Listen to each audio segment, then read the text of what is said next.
আমি গত কয়েকদিন আগে ফরিদপুরের সদরপুর থানার আটরশি এবং চন্দ্রপাড়ার মাঝখানে মাহফিল করছি। তা আমাকে একজনে বলল, হুজুর আপনি যেই জায়গায় মাহফিল করতে আসছেন, এক পাশে হলো আটরশি আর এক পাশে হলো চন্দ্রপাড়া। আমি কই খাইছি, এবার কোন পাশের কাহিনী কই? আমি বললাম ওয়াজ করার আগে আমার দুইটা দেখতে হবে, চলো আগে আটরশিতে যাই। ভিতরে গেলাম, যাওয়ার পরে যখন জিয়ারতের জন্য ঢুকবো আমাকে বলা হলো আপনি আদবের সাথে ঢুকেন। আমি কি আদবের সাথে কেমনে? হাত জোর করে ঢুকেন। আমি বললাম সর্বনাশ, হাত জোর করে ঢুকতে হবে কেন? আমি তো এমনিই ঢুকতেছি ভদ্রভাবে। যাই হোক, আমার সাথীদেরকে তারা হাত জোর করে ঢুকালো, কিন্তু আমাকে পারলো না। আমি গিয়ে সালাম করলাম। সালাম করার পরে জিয়ারত করার জন্য যে সুন্নত তরিকা, সূরায়ে তাকাসুর, আলহাকুমুত তাকাসুর, সূরায়ে ফাতিহা, সূরায়ে ইখলাস তিনবার পড়ে দুরূদ শরীফ পড়ে দোয়া করলাম। দোয়াটা আবার উর্দুতে করলাম। কোন ভাষায়? উর্দুতে। মনে মনে চিন্তা করলাম বাংলাতে কোনটা বললে আবার এরা কোন মাইন্ড করে বসে, উর্দুতে দিলাম দোয়া। দোয়া শেষ করার পরে লক্ষ্য করলাম মাজারের ভিতরে লেখা আছে আটরশির মাজারে কেউ সেজদা করবেন না, নিষেধ। মনে মনে আমি খুশি হয়েছিলাম যে যাক, অন্তত পক্ষে এই লেখাটা আছে যে এখানে সেজদা করা হারাম। কিন্তু পরক্ষণে আমার ভুল ভাঙলো যখন দেখলাম আমার পাশেই লোকজনে গিয়ে সমানে সেজদা করতেছে। এটা আমার চোখের দেখা, আমার এই স্বচক্ষে দেখা আটরশির মাজারে সেজদা করছে। কিন্তু আশ্চর্য হলাম, আমরা যখন ফিরে আসতেছিলাম তখন আমাদেরকে পিছন ফিরে আসতে দেয় না, বলে সামন থেকে আস্তে আস্তে পিছনে যান। আমি বললাম বেটা যদি পরে গিয়া মাথা ফাটে দায় কে? তুই কি চিকিৎসা করাবি না? তো এরা বাধা দেয় যে মাজারকে পিছন থেকে আপনি পিছন করে বের হইতে পারবেন না। কিন্তু আশ্চর্যের বিষয়, ওই খাদিমগুলা, ভণ্ডগুলা যারা সেজদা করছে মাজারে, এদেরকে কেউ বাধা দেয় না। কথা বলে ঠিক কিনা? আজকের বাংলায় এটা চলছে। সুতরাং আল্লাহ পাক রশি ধরতে বললেন। কয়টা? 7 রশি, 8 রশি। ওইখানে গিয়া দেখলাম জাগার নাম 7 রশি, 8 রশি, 14 রশি, 22 রশি পর্যন্ত আছে। নে কয়টা লাগবে তোর? নে। আল্লাহ রশি ধরতে বললেন কয়টা? কথা বলেন। এখন প্রশ্ন হতে পারে, হুজুর আল্লাহ পাক রশি ধরতে বললেন, এই রশি কি? কোথায় আমরা পাই? কোথায় রশি? রশি তো ধরবো, রশি দ্বারা উদ্দেশ্য কি?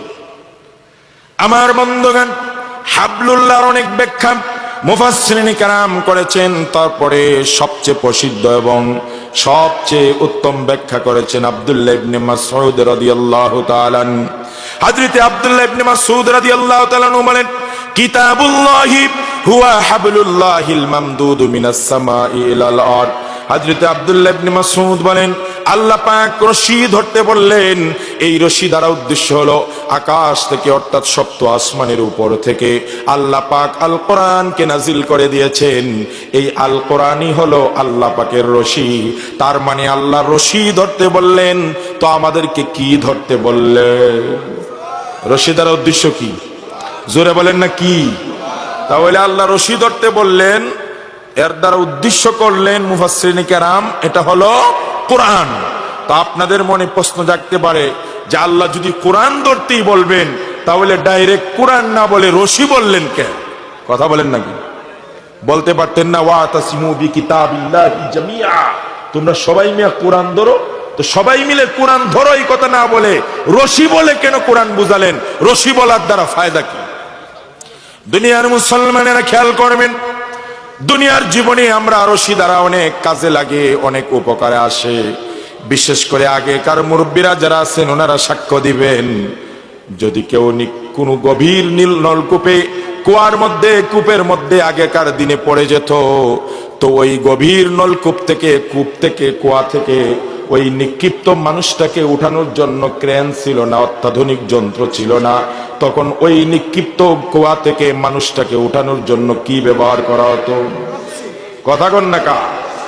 তো রশি ধরলে পরে আমরা উপর থেকে টান দিতাম, তো লোকটা মরার হাত থেকে বেঁচে যেত, গভীর নলকূপ থেকে উদ্ধার হয়ে এসে বেঁচে যেত, উদ্ধার হইতো।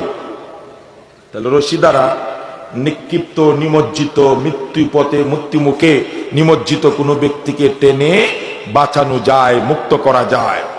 আল্লাহ রাব্বুল আলামিন কোরআনকে রশি বললেন এই জন্য, এই কথা বোঝানোর জন্য দুনিয়ার মুসলমানেরা, ও দুনিয়ার বেঈমান কাফেরেরা, দুনিয়ার রশি দ্বারা যদি গভীর নলকূপ থেকে নিক্ষিপ্ত কোন ব্যক্তিকে রশি দ্বারা টান দিয়ে উঠিয়ে তাকে বাঁচানো যায়, আমি আল্লাহ সপ্ত আকাশের উপর আরশে মাআলা থেকে কোরআন নামক যে রশিটা ছাড়লাম, ওই রশিটাকেও যদি তোমরা শক্তভাবে ধরতে পারো, তাহলে জাহান্নামের কিনারায় যদি তুমি বসবাস করে থাকো, সেখান থেকে আমি আল্লাহ টান দিব, তুমি শুধু শক্তভাবে ধরবে, আমি আল্লাহ তোমাকে জাহান্নামের কিনারা থেকে বাঁচিয়ে সোজা সপ্ত আকাশের উপরে জান্নাতে পৌঁছায় দেব।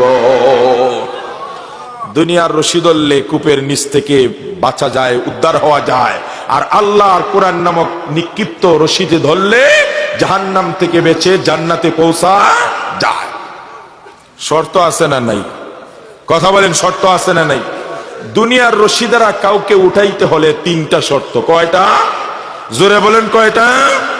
যেই রশিটা আপনি ছাড়বেন, এই যে দেখেন, খেয়াল করেন, এই রশিটা ছাড়লাম, এখন ওই লোকটা ধরলো, রশিটা যদি এইভাবে টিস্যু দিয়ে পেঁচানো থাকে আর দুর্বল থাকে, তাহলে ওই লোকটা যদি ধরে আর আমরা যদি টান দেই, তাহলে কাহিনীটা কি হবে? কথা বুঝেন নাই? কাহিনীটা কি হবে? ছিঁড়ে দিব? হ্যাঁ, ছিঁড়ে দিব। তাহলে ছিঁড়ে যাবে নাকি? রশিটা কি দুর্বল হলে চলবে না মজবুত হওয়া লাগবে? কারণ মজবুত না হইলে ধরলে পরে মাঝখানে ছিঁড়ে আবার নিচে পড়ে যাবে। তাহলে এক নম্বর শর্ত, রশিটা কি হালকা না মজবুত? দুই নম্বর শর্ত হলো, যিনি ধরবেন উনি যদি মরার মতো ধরে, ঘুমায় ঘুমায় ধরছে, আর আমরা যদি 4-5 জনে টান দেই, তাহলে কি হবে? হাত ফসকে আবার নিচে পড়ে যাবে। তাহলে ধরতে হবে কিভাবে? এই যে ধরলাম, প্রয়োজনে বেটা শরীরের লগে পেছায় এলো। কথা কন না কা? দুইটা শর্ত। 3 নম্বর শর্ত হলো, যারা টান দিবে, যে টান দিবে তার শক্তি কম না বেশি লাগবে? মনে করেন বডি বিল্ডার আছে না, বডি বিল্ডার, এই যুবকরা বডি বিল্ডার আছে না, গুস্ত এখানে 3 কেজি, এখানে 5 কেজি, এখানে এই 6 প্যাক, এই শেক কইয়া, মানে বিশাল কাহিনী। তার ওজন আর তার ওয়েট এত বেশি, প্রায় মনে করো 200 কেজি, আর আমার মতো মরারে দিছে দায়িত্ব টেনে ওঠানোর জন্য। এই 200 কেজি ওজনের বডি বিল্ডার কোন ব্যক্তিকে মৃত্যু পর্যন্ত যদি আমি টানতে থাকি, তাহলে উঠাইতে পারবো? কথা বুঝে নাই? উঠাইতে পারবো? তাহলে 3 নম্বর শর্তটা, যে টান দিবে তার শক্তি কম না বেশি? কথা বলেন, কম না বেশি? এই 3টা শর্ত যদি পাওয়া যায়, তাহলে নিক্ষিপ্ত গভীর নলকূপ থেকে একজন মানুষকে উদ্ধার করা যায়। শর্ত 3টা হলো, 1 নম্বরে রশি লাগবে শক্ত মজবুত, 2 নম্বরে যিনি ধরবেন তাকে শক্তভাবে ধরতে হবে, 3 নম্বরে যারা টান দিবেন তাদের শক্তি তুলনামূলক বেশি লাগবে। এবার আল্লাহ রাব্বুল আলামিন বলেন, দুনিয়ার মুসলমানেরা, আমি আল্লাহ সপ্ত আকাশের উপর থেকে কোরআন নামক একটা রশি দিলাম, ওই রশিটার মধ্যে যদি 3টা শর্ত না থাকে, তাহলে আমাদেরকে জাহান্নাম থেকে আল্লাহ বাঁচিয়ে জান্নাতে নিতে পারবে না। 1 নম্বর হলো রশিটা লাগবে শক্ত, 2 নম্বর হলো যারা ধরবো তারা ধরতে হবে শক্তভাবে, 3 নম্বর হলো যিনি টান দিবেন তার শক্তি কম না বেশি? কথা কন না কা? 3 নম্বর শর্তটার ব্যাপারে আলোচনা করার দরকার নাই। টান দিবেন কে? কথা বলে না, কে টান দিবেন?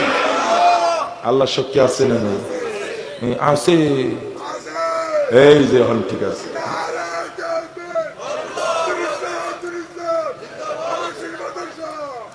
মাশাআল্লাহ, এইভাবে একাই 100।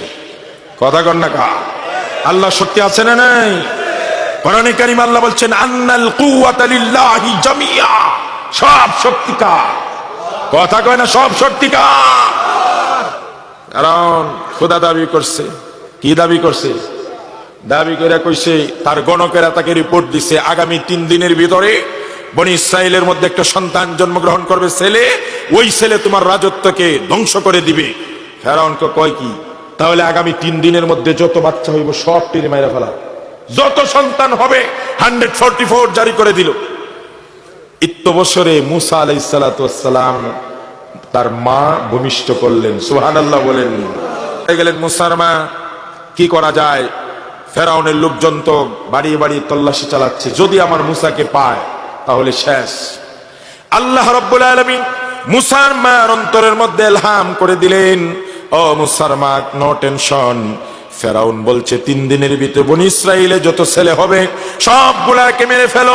আর আমি আল্লাহ বলছি ফেরাউনের বিরুদ্ধে আমি মূসাকে দুনিয়াতে বাঁচিয়ে রাখবো, সুতরাং মূসাকে নিয়ে টেনশন করার দরকার নাই। এক কাজ করো, সিন্ধুকের ভিতরে ভরে তাকে সুজা লোহিত সাগরে নীল নদে ছেড়ে দাও। সুবহানাল্লাহ বলতে ইচ্ছা করে না? সিন্ধুকে ভেসে ভেসে হযরত মূসা আলাইহিস সালাম ফেরাউনের ঘাটে এসে লাগলেন। যেখানে বাঘের ভয় সেখানেই রাত পোহায়। কথা বলেন ঠিক কিনা? আসিয়া গেল নদীর ঘাটে, গিয়ে দেখে সুন্দর বাক্স খুললেন। খোলার সাথে সাথে ফুটফুটে সুন্দর সন্তান সাইয়্যিদুনা মূসা আলাইহিস সালাম। খুশি হয়ে গেলেন। আসিয়ার কোনো সন্তান নাই, সুজা সন্তানটাকে নিয়ে গেলেন ফেরাউনের দরবারে। স্বামী হেন আসা ইয়ানফানা আও নাত্তাখিদাহু ওয়ালাদা, ও স্বামী আমাদের তো কোনো সন্তান নাই, এই যে ফুটফুটে একটা সন্তান পেয়েছি, ছেলেটা খুব সুন্দর, খুব মায়াবী, একে আমরা বাঁচিয়ে রাখি, হয় ছেলে বানাবো, না হলে আমাদের রাজত্বের উত্তরাধিকারী হবে। ফেরাউন বলে বারে, আমি সারা রাজত্বে ছেলে হলেই মারার হুকুম করলাম, আর আমার ঘরেই বুঝি আমার বউ আমার হাতে ছেলে উঠায় দেয়। আল্লাহু আকবার বলতে ইচ্ছা করে না? আল্লাহ বাঁচাইলে দুশ্মনের কুলে লালন পালন করিও বাঁচাইতে পারেন না? পারেন না? আন্নাল কুওয়াতা লিল্লাহি। কারণ কোন ইম্পসিবল, এটা হতেই পারে না। কারে বাবা একটু কুলে নিয়ে দেখেন না। আচ্ছা ঠিক আছে, অনেক সময় বউর কথা তো ফালানো যায় না, রাখতে হয়, কারণ সব জায়গায় মাস্তানি চলে না। যত বড় মন্ত্রী এমপি আরো কিছু হইলেও বউর কাছে সবাই কাবু। দেখেন না, আমাকে প্রেসিডেন্ট মাঝে মাঝে কয় আমার বউ তো এইটা করে ওইটা করে, কোথায় যাইতে দেয় না। প্রিয়াঙ্কা চোপড়ার লগে নাকি দেখা করার খবর পাইয়া বউয়ে নাকি কোট কাশল করে হাসিনা দিয়া তারপরে প্রিয়াঙ্কা চোপড়ার সাক্ষাৎ বন্ধ করাইছে। বউর পাওয়ার আছে না নাই? এই কথা বলেন না, আছে না নাই? সব জায়গায় বেটাগিরি চলে না। যত বড়ই বক্তাই হোক, ঘরে গেলে আর কইব না প্রধান বক্তার আগমন, ঘরে গেলে বলবো সেরাগালির বাবি দিকে আসেন। কথা কন না কা? সব জায়গায় কি বেটাগিরি চলে নাকি? কিছু কিছু জায়গায় চলে না। মা বাবার কাছে কোনো বেটাগিরি নেই, বউর কাছে কোনো বেটাগিরি না। ফেরাউন আসিয়ার কথা শুনে আচ্ছা ঠিক আছে দেও কুলে নেই। যেই মাত্র কুলে নিছে, বাচ্চারা কুলে কি স্থির থাকে নাকি? খেলাধুলা করে, কখনো এটা ধরে ওটায় ধরে, ধরতে ধরতে এক সময় ফেরাউনের দাড়ি। আল্লাহু আকবার বলেন। এই মিয়া বাদশাহ আকবরের দিনে এলাহি প্রবর্তন করার আগে দুনিয়ার সব মানুষে দাড়ি রাখতো। আল্লাহু আকবার বলেন না? এই বদমাইশটা দিনে এলাহি প্রবর্তন করার পর থেকে মানুষ দাড়ি রাখে না, আগে সব মানুষ দাড়ি রাখতো। দাড়ি এটা মানুষের ফিতরাতান স্বভাব, এটা মানুষের প্রাকৃতিকত স্বভাব, কিন্তু আজ ডিভাইড করেছে, মুসলমানদেরকে দাড়ি থেকে দূরে সরিয়েছে এই দিনে এলাহির প্রবর্তক, আর বর্তমান তার দিনের অনুসারী কিছু নাস্তিক্য মানে মানুষ। কথা বলে ঠিক কিনা? ফেরাউনের দাড়ি ধরে মুসা আলাইহিস সালাম হেসকা টান দিস, এক টানে একবারে ফেরাউন কাবু। চিৎকার দিয়ে উঠলেন, আসিয়া আমার বুঝ হয়ে গেছে, তুমি যে সন্তান আনছো ওই আমার দুশ্মন হবে, রাজত্ব ধ্বংস করবে, কারণ যে জুড়ে টান দিছে আমার জান উষ্ঠাগত হয়ে গেছে। আসিয়া একবারে, আপনি কি ছোট মানুষের মতো কথা বলেন? শিশু বাচ্চা দারিদ্রে টান দিছে, এতেই আপনি একেবারে কাত হয়ে গেলেন। শক্তি আছে না নাই? এই নবীদের শরীরে শক্তি দান করেন কে? মুসা আলাইহিস সালাতু ওয়াস সালামের শরীরে শক্তি দিয়েছেন কে? আরে মিয়া, মুসা আলাইহিস সালাতু ওয়াস সালাম একবার রাস্তা দিয়ে যায় আর দেখে এক কিপ্তি আর এক বনি ইসরাইল। কিপ্তি ছিল ফেরাউনের বংশের আর বনি ইসরাইল ছিল মুসা আলাইহিস সালামের। দুইটা লাগছে ঝগড়া। তো আমরা যখন দুইজনে ঝগড়া লাগে, মুরব্বীরা রাস্তা দিয়ে গেলে কি করে? দুইটারে সরায় দিয়ে একটার কয় তুই দিকে যা, আরেকটার কয় তুই দিকে যা। তো মুসা আলাইহিস সালাতু ওয়াস সালাম কিপ্তিরে বলছিল এই যা এদিকে যা, থাপ্পড় দিছে আর কি, এক থাপ্পড়ে কিপ্তি মরে গেছে। শক্তি দিচ্ছেন কে? এই কথা বলেন না কে? ফেরাউন কয় তুমি জানো না ও যে টান দিছে আমার তো 12টা বেজে গেছে। কত বুঝে না, ও বুঝছে, কয় না ও বুঝদার, হে ভিতরে ভিতরে পেকে গেছে। আল্লাহু আকবার বলেন। আপনি কি বলেন? এই ছোট্ট শিশু, কুলের শিশু, ও কি পাকবে আর কি বুঝবে? কয় না এটা বুঝদার। আসিয়া বলে না ও বুঝ। ফেরাউন বলে বুঝদার। তাহলে টেস্ট হয়ে যাক, ও বুঝদার না ও বুঝ। ও কেমনি? কয় মুসার সামনে, শিশু বাচ্চার সামনে একটা স্বর্ণের টুকরা আর একটা জ্বলন্ত আংরা রাখা হবে। মুসাই যদি স্বর্ণের টুকরায় হাত দেয় তাহলে বুঝবো এটা ভিতরে ভিতরে পেকে গেছে। কথা বলেন না কেন? আর যদি জ্বলন্ত আংরায় হাত দেয় তাহলে বুঝবো সত্যি সে অবুঝ। ঠিক আছে, আসিয়া তো মনে মনে দোয়া করে, ও খোদা মুসারে বাঁচাও আর তার হাতটারে ধরায় দাও স্বর্ণের টুকরায় নয় আংরায়। মুসা আলাইহিস সালামকে ছাড়া হলো, দুইটা টুকরা রাখা হলো দুই দিকে। মুসার হাত কিন্তু আস্তে আস্তে যাচ্ছিল স্বর্ণের দিকে। আল্লাহ কয়, জিবরাইল তাড়াতাড়ি যাস না কা, এখন যদি সে স্বর্ণ ধরে তাহলে আমার মিশন শেষ। কারণ আল্লাহর মিশন তো বন্ধ করা যাবে না। আপাতত ক্ষতি হয়ে যাক, তারপরে তাকে বাঁচিয়ে রাখতে হবে। আংরা ধরায় দে, তবে ধরার সাথে সাথে তুমি হাত থেকে নিয়ে আসবে। জিবরাইল আলাইহিস সালাম আসতে কি দেরি লাগে নাকি? চোখের পলকে জিবরাইল চলে আসছে। মুসা আলাইহিস সালামের হাতকে নিয়ে গেলেন জ্বলন্ত আংরার দিকে। হযরত মুসা আলাইহিস সালাম জ্বলন্ত আংরার মধ্যে হাত দিলেন। জিবরাইল হাত থেকে নেওয়ার আগে আগেই মুসা জ্বলন্ত টুকরাটাকে, আংরার টুকরাটাকে কোথায় নিয়ে গেলেন? কথা কন্যাকা। কারণ বাচ্চারা যা সামনে পায় তাই সবার আগে কোথায় দেয়। হযরত মুসা জ্বলন্ত আংরা মুখে দিলেন, জিবরাইল মুখ থেকে টান দিয়ে বের করলেন। আসিয়া প্রমাণ করে দিল এটা অবুঝ সন্তান। কিন্তু ঘটনা একটা ঘটে গেছে, মুসার মুখে যে জ্বলন্ত আংরা গেল, জিহ্বা হালকা পড়ে যায়। এই জন্য আল্লাহর নবী মুসা আলাইহিস সালামের মুখে একটু জড়তা তৈরি হয়ে যায়। আমার নবী, আল্লাহর নবী মুসাকে আল্লাহ পাক যখন হুকুম করেন, ইযহাব ইলা ফিরাউনা ইন্নাহু তাগা, হে মুসা তুমি ফেরাউনের কাছে যাও, ফেরাউন বাড়াবাড়ি করছে। মুসা আলাইহিস সালাম যে কটা দরখাস্ত করেছিলেন এর মধ্যে একটা বলেছিলেন, রব্বিশরাহ লি সাদরি ওয়া ইয়াসসির লি আমরি ওয়াহলুল উকদাতাম মিন লিসানি ইয়াফকাহু কওলি। আল্লাহ আমার সিনাটাকে খুলে দাও। মুসা কি বলল? আমার সিনা খুলে দাও। সিনা খুলে দেওয়ার অর্থ বুঝেন? অনেক তাফসীর, এর মধ্যে একটা ব্যাখ্যা হলো সিনার থেকে, দিল থেকে, মন থেকে, বক্ষ থেকে ভয় দূর করে দাও। আল্লাহ কয় গ্যারান্টেড। আল্লাহু আকবার বলেন না? 2 নম্বর দোয়া। তারপরে বলছেন ওয়াহলুল উকদাতাম মিন লিসানি, আমার জিহ্বা থেকে, জবান থেকে জড়তা দূর করে দাও। আল্লাহু আকবার। মনে আছে জড়তা কোথায় থেকে তৈরি হয়েছিল? ওই যে আংরা মুখে দিয়েছিল। তো মুসা আলাইহিস সালামের একটা দোয়ার কথা বলি প্রসঙ্গক্রমে। হযরত মুসা বলছিলেন রব্বিশরাহ লি সাদরি, আল্লাহ আমার সিনাটাকে খুলে দাও। যখন আল্লাহ সিনা খুলে দিছে, ভয় দূর করে দিছে, এরপরের পৃষ্ঠায় সূরা তাহায় দেখবেন তখন আল্লাহ আবার বলছে, ইযহাবা ইলা ফিরআউনা ইন্নাহু তাগা ফাকুলা লাহু কাওলাল লাইয়িনা লাআল্লাহু ইয়াতাযাক্কারু আও ইয়াখশা। প্রথমবার আল্লাহ মুসাকে বললেন ইযহাব, তুমি যাও ফেরাউনের কাছে। মুসা না গিয়ে বললে আগে অস্ত্র দাও। কি দাও? অস্ত্র কি? পিস্তল, রাইফেল, কাটা গোরস, তারপরে AK-47? কয় না, কয় আমার সিনার থেকে ভয় দূর করে দাও। দ্বিতীয়বার যখন আল্লাহ বলেন মুসা যাও ফেরাউনের কাছে, এবার মুসা আর কয় না অস্ত্র দাও। মুসারে আল্লাহ বরং কন্ট্রোল করে কয় ফাকুলা লাহু কাওলাল লাইয়িনা, হে মুসা অস্ত্র তো পাইছস ঠিক, এখন গিয়ে ফেরাউন রে উল্টা পাল্টা করে থাপ্পড় দিও না। এবার কুলা লাহু কাওলাল লাইয়িনা, নরম কথা বলবা, হয়তো সে হেদায়েত পাইলে পাইতেও পারে। তাহলে বোঝা গেল আগের বার মুসার সিনার মধ্যে ভয় ছিল। এই জন্য আল্লাহ যখন বললেন যাও ফেরাউনের কাছে, তখন বললেন আগে সিনা খুলে দাও, মানে ভয় দূর করে দাও। যখন ভয় দূর করে দিলেন তখন জানে আল্লাহ মুসা এবার দৌড় দিবে, এবার ব্রেক কন্ট্রোল করার জন্য বললেন নরম কথা গিয়ে বলবে। তাহলে রব্বিশরাহ লির পাওয়ার আছে না নেই? মুসা আলাইহিস সালাম কয়বার পড়ছেন রব্বিশরাহ লি?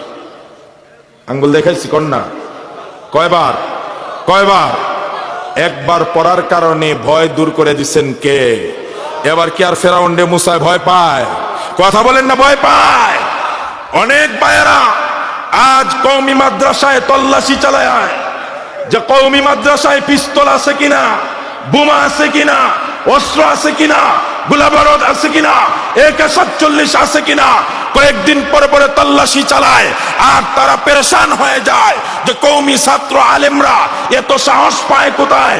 মোল্লাদের বেতন হলো 5,000 6,000, মানুষের ঘরে ঘরে খায়, কিন্তু যখন ময়দানে নামে আল্লাহু আকবারের ধ্বনিতে রাজপথ প্রকম্পিত হয়ে যায়।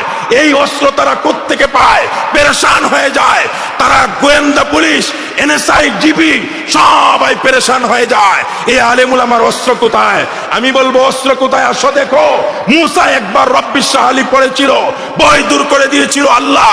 আর আমাদের ছাত্ররা হেফজ নেওয়ার আগে, কায়দা নেওয়ার আগে, হুজুরের কাছ থেকে সবক নেওয়ার সময় পড়ে রব্বিশ শাহলি সদরি, এই যে পড়তে থাকে, দাওরা পাস করা পর্যন্ত কয়েক লক্ষ বার রব্বিশ শাহলি পড়ে। মুসাই যদি একবার রব্বিশ শাহলি পড়ার কারণে ভয় দূর করে দিতে পারেন আল্লাহ, আমরা লক্ষবার রব্বিশ শাহলি পড়ি। এই জন্য দুনিয়ার কোন শক্তিকে পরোয়া করি না। ভয় দূর করে দিয়েছেন কে? একবার রব্বিশ শাহলি পড়ার কারণে ভয় দূর করে দিয়েছেন আল্লাহ। আর মাদ্রাসার ছাত্ররা হাজার হাজার বার রব্বিশ শাহলি পড়ে, তো এদের ভিতর থেকে ভয় দূর করে দিয়েছেন কে? সভাপতির ঘরেই তার লজিং, ইমামতি করে সভাপতির ঘরেই তার লজিং, সভাপতির ঘরেই খায়, ইমামতি করে সভাপতির। দুনিয়ার এমন কোন চাকরি নাই যে অধীনস্থ কর্মচারী মালিকের বিরুদ্ধে কথা বলতে পারে। একমাত্র ইমাম সাবরাই সেই ব্যক্তি, সভাপতির ঘরে চাকরি করে, তার ঘরে খায়, কিন্তু সভাপতি উল্টা পাল্টা করলেও স্যার আছে নাকি? কথা বলেন না আছে? কারণ এই সাহস দিয়েছেন কে? এই জন্য বলছিলাম সব শক্তি কার? তাহলে টান দিবেন কেন রশি ধরে? আল্লাহ শক্তি আছে না? কথা বলেন।